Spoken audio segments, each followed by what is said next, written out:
A myth is some form of hidden truth or a meaning told in story form. If you think about the folk tales told around the fireplace around the world, these stories are holding messages that create an impact in people's hearts and in their minds. And stories are a great way to help somebody change their belief from something that is not empowering to something that is empowering. And so stories have been used for centuries in all the most iconic books around the world and in the movies, and because they really, really work. And so what I want to do with this video today, I want to take you through a roadmap how you can create your own adventure story or your own myth. And creating your own myth for your life is absolute gold. It will change the way that you view life. And that's what the whole purpose of writing a book is about.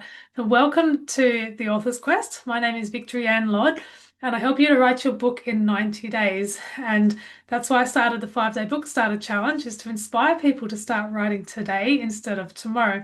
So I'm going to take you through 3 steps right now to start writing your myth or adventure story. So the first key that I want to give to you today is the power of your mind. We've got this mind and it's holding a multitude, millions of thoughts and ideas. And each day, we're bombarded with about 80,000 thoughts.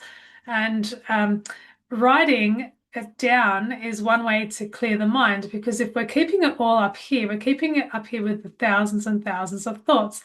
And that's a mess. We've got these genius ideas along with the messy ideas. And so the very first thing that every writer does is it's called a brain dump. They just take it out from up here and they put it down onto paper.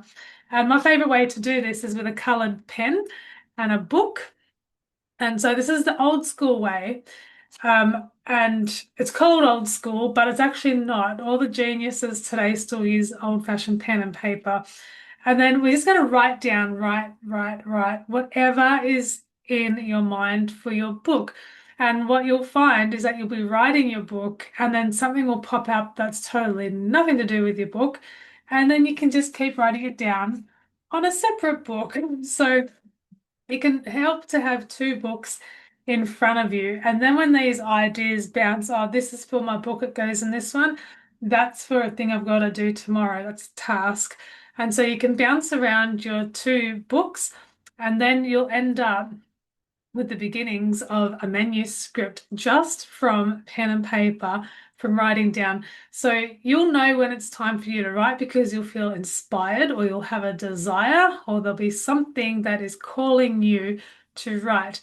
And so I want you to honor that when that comes up, to grab that pen and paper and start to write. And if you don't have your pen and paper handy, put it into your phone or put it, type it up somewhere. But really, do your best to get that out of your head and onto the paper. And so that's key number 1 when you're creating your manuscript. And the second thing I wanted to talk you through today is how to actually outline your book. And I'm going to show you 2 ways to do this. One I call the bridge of transformation. And I've created some courses and some books in my time. And this is the best way that I can explain it to you. So if we think about the bridge of transformation, so we're going to go, so if you think about yourself, let's bring the board in. We'll put you over here. And there's some kind of calling, there's a desire, there's something saying, I need to write this book.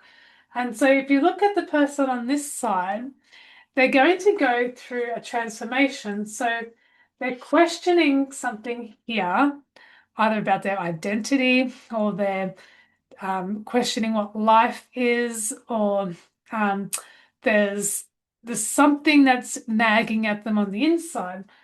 And maybe they've been through a really rough life and they know that there's some kind of happiness. So we can go from this person's not feeling very happy, and then they're going to go across a bridge to where they are very happy.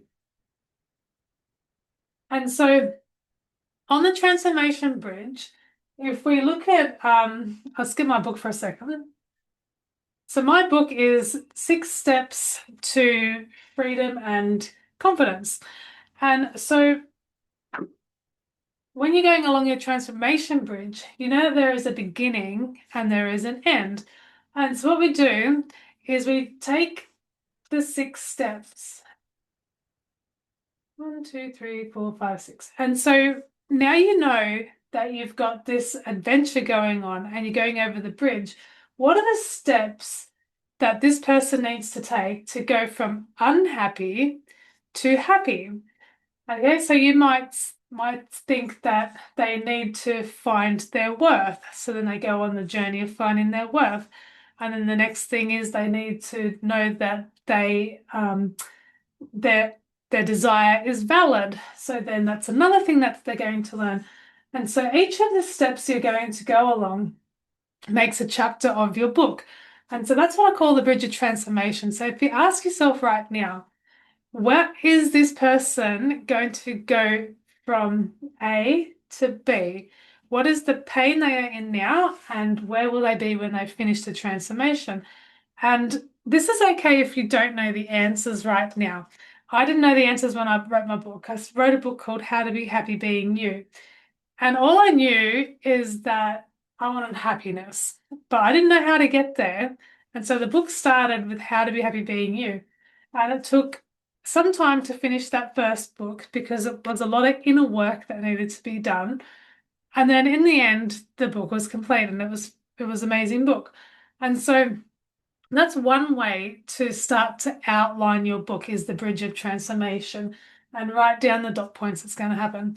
The other way that I love to do, and this is actually my favorite way, um, is I do a squiggly line because it's an adventure. If you think of the Lord of the Rings, they're not just sitting with a grid in front of them and doing plots like that. They're there and they have a map in front of them and they see the mountains and they see the river and they're like, we've got to go here and there and everywhere. And it's like there was nothing straight about it. And so the way that I do mine is I actually go from a starting point here and I do a map like this. And then I do little dot points along the way. And so it feels more like an adventure. And then I write here, here, here. That's what's going to happen. This is what's at the end. And this is what happens in between. They find a lake and the lake speaks to them. And so it doesn't have to be such a linear line. It can be a squiggle. And I'll show you, I'll see if I can bring it up in my book. The squiggle line. It is in one of these. Give me a second. There's the old-fashioned grid, if you prefer a grid. But there's my outline of my book. This one's I'm working on at the moment, and you can see how I've done the line, and I've written all the dot points of what's going to happen along the way. And so that keeps my mind active instead of having to have the grid. And so that's what you can do. You can work it out and write it down before you go onto the computer because once you've got your little dot points written with your hand, then we go onto the computer side of things and we turn it into an actual manuscript and spend some time. So the third thing that I want to talk you through is when you've got these chapters, so say you've written chapter 1 and it's about this person who knows they want a transformation and they're going to chapter 2 now. What you need is a bridging statement, and that bridging statement is what takes it smoothly from chapter 1 to chapter 2. And the third tip that I wanted to give you today is that with every skill, we get better and better over time. So my coach introduced me to this concept of what did I do great and what can I do better and how much did I improve by. So once you've done your very first, say for example, you've done your first 5-day book starter challenge with me, or you've started your first book outline like this, then we get a piece of paper and we ask ourselves honestly, what did I do great? And then you can write down, I did my first book outline and how can I improve? And then you write down how you can improve. And then how much did I improve by? And if this is your first time writing, you've improved by 100%. And asking yourself them three questions is going to build your confidence. And writing a book is only the beginning for you. There's so much reward in giving yourself the time and the space to actually write a book. So I hope this video has helped you today. If you want to get the 5-day book starter challenge, I'll link it below for you so that we can finish our book together instead of having to do it alone. Thank you so much for watching, and I'll see you in the next video.